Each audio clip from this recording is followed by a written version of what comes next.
Here we go, coming at you, episode number 62, uploaded and in your face. Getting so much closer to Kentucky Derby, 9 days away. And so, what we want to do today, we've already identified where we believe the pace will come from. Now, we identified who we believe will be the pace stalkers, right? The horses that'll be sitting just off of it. Now, we want to get to the last group. We're talking about closers. It's all about the closers. They're so sexy. But what is closing or late running all about? And how can they possibly win the Kentucky Derby? So closers, late runners, if you want to go back in history, the most successful closer in the history of thoroughbred racing is Zenyatta. Every single time she ran, she was near the back of the pack. Most of the time she was last, and then she would just motor past every single horse. Probably the most beautiful version of that is the 2009 Breeders' Cup Classic, where she ran past the boys, including Gio Ponte, who thought he was probably going to win, and scored to beat the boys. Zenyatta was a perfect closer because she was usually very relaxed early on, able to settle. The only time she wasn't relaxed early on was her final race in the Breeders' Cup Classic when she couldn't quite catch Blaine because she was unhappy early on. She was very uncomfortable. But that's the beauty of closers like Zenyatta, an iconic champion, is that even though for the first half mile she was unhappy, she got it together for the rest of it and eventually won that race. Closers have to be relaxed somewhat early on. Go back and look at your closers in the Kentucky Derby. They need to be relaxed early on, and they also need to have something to run into. Mind that bird, if you can go back and watch that. Very relaxed. I mean, he's so far back, it's crazy, but he's very relaxed. And he's getting decent fractions to run into up front. That's important as well. Rich Strike, same thing. Not quite as relaxed because he had to do some moving to get into position throughout the entire race. But you have to be able to relax. And then when you see that little seam, when you see that little spark of daylight, that horse needs to be able to accelerate and get through there. Obviously, Calvin Burrell was outstanding with Mind That Bird. And Sonny Leon, great with Rich Strike. But they had something decent to run into. So what kind of fractions can you expect or do you need?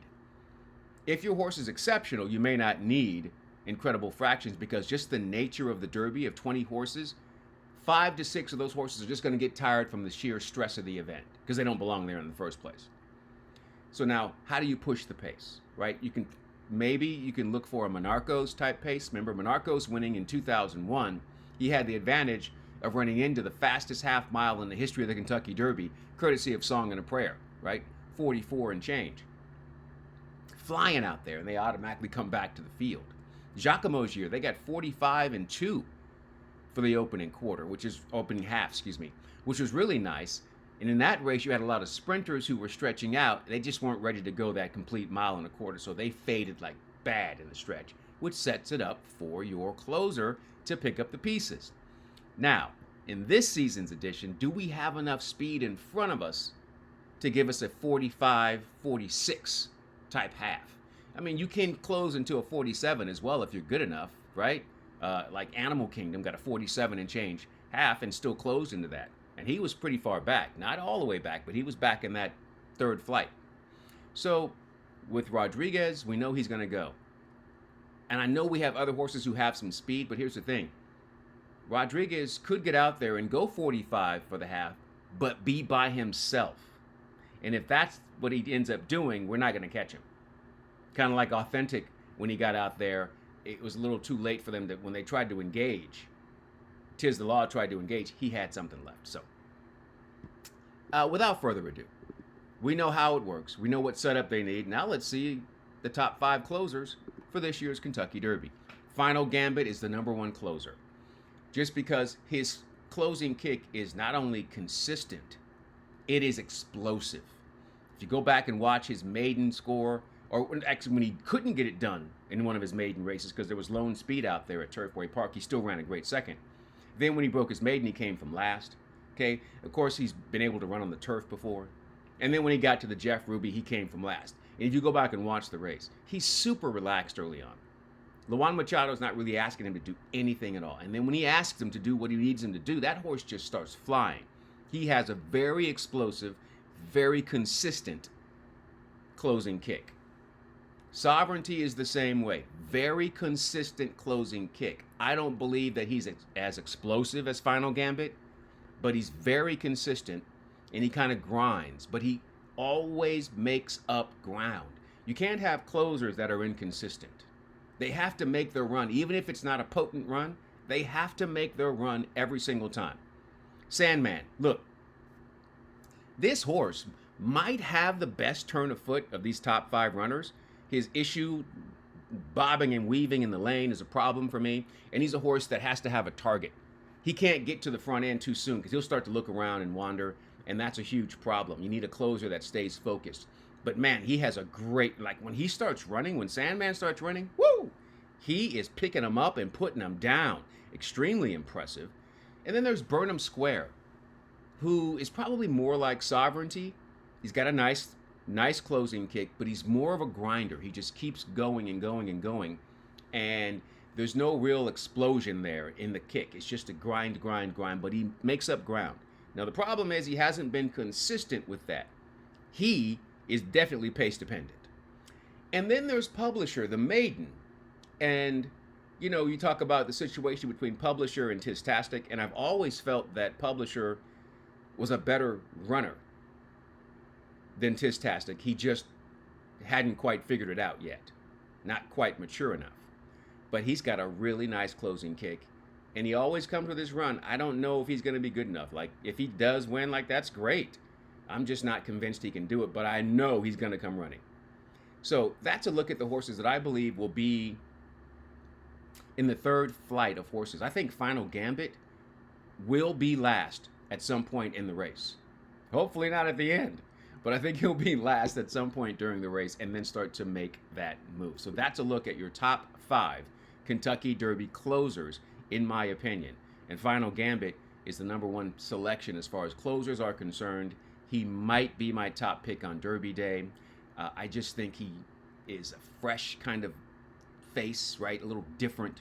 And sometimes you need that in this race. Something a little bit different, right? All right, so with that, let's take a look at what's happening with our leaderboard. And what we've done with the leaderboard today is only put a check mark next to the horses that we believe are closing horses, right? Burnham Square, Sandman, Tistastic, Sovereignty, Final Gambit. Other horses on this first page are speed or stalkers, right? Horses that are going to be sitting just off the pace. Chunk of Gold is the closer in here. Publisher. Flying Mohawk, also a closer that's going to try to make that move from off the pace. And then we go to the final page because Built is where they cut off right now. They're still planning to go with Built. You know, I just don't think the horse belongs in the race.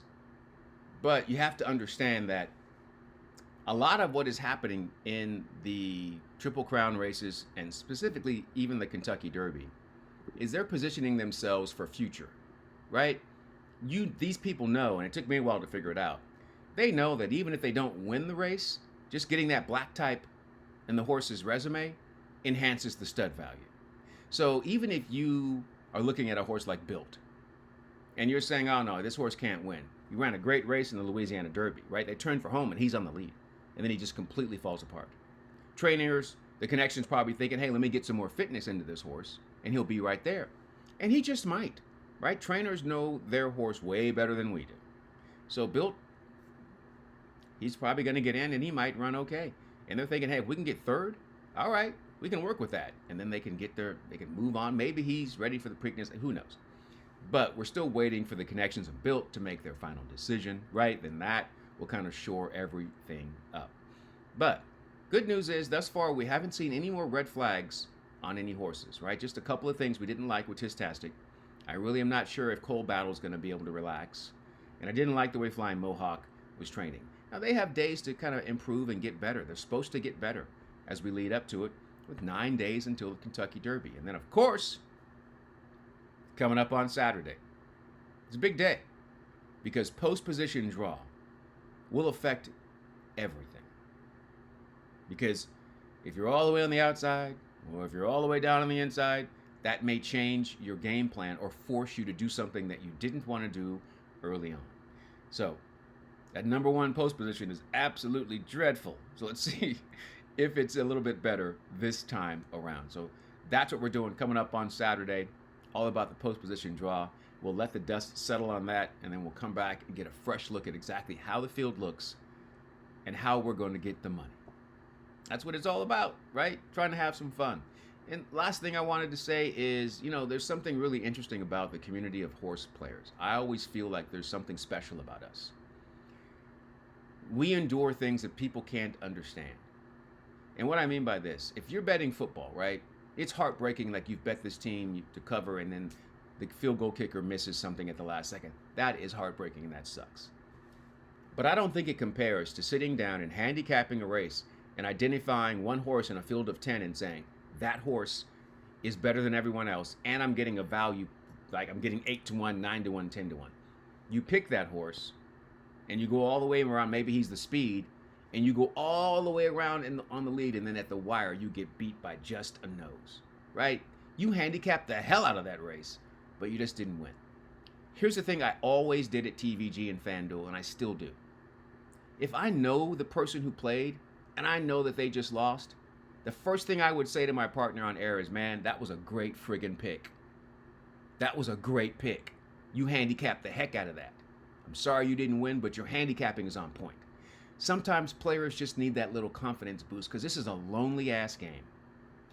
We're together. I don't know why we choose to argue about stuff. We can disagree, but there's no need to argue. If you don't agree with me, then you don't agree. Keep it moving.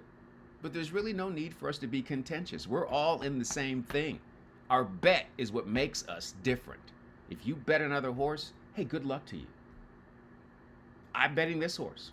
If I win, woohoo, right? If you win, hey, nice handicapping, nice play, right?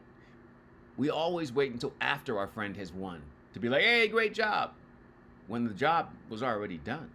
They just got luck, right, to make it all come through. I always tell my friends, even if you don't hit, I always say, hey, that was a good pick. Hey, I see what you were doing there. Hey, that's good handicapping. Keep going. You're going in the right direction. That's what we're here for, right? The money will sort all that other stuff out. We're a community.